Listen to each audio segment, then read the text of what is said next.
শাক এখন বানাচ্ছি মুসুর ডাল দিয়ে। কড়াই বসিয়ে দিয়েছি, কড়াইতে এখন তেল দিব। কড়াই গরম হয়ে গেছে, দিয়ে দিলাম তেল।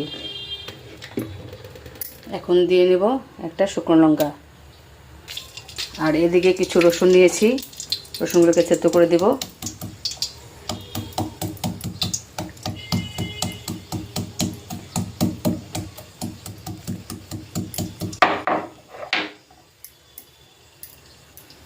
আর দিয়ে দেব কিছু এই কুচি পেঁয়াজ।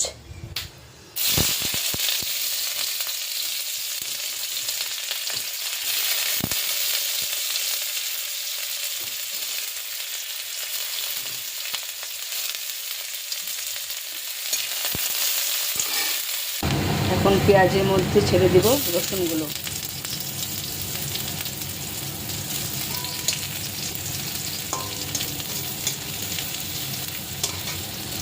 রসুন পেঁয়াজ প্রায় ভাজা ভাজা হয়ে গেল, এখন দেবো কালো জিরে। দিয়ে দিলাম কালো জিরে।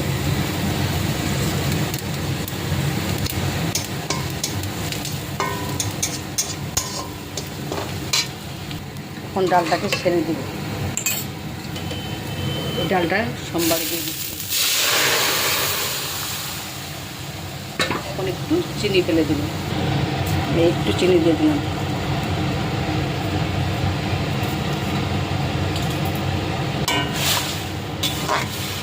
এ হয়ে গেল পাট শাক দিয়ে মুসুর ডাল।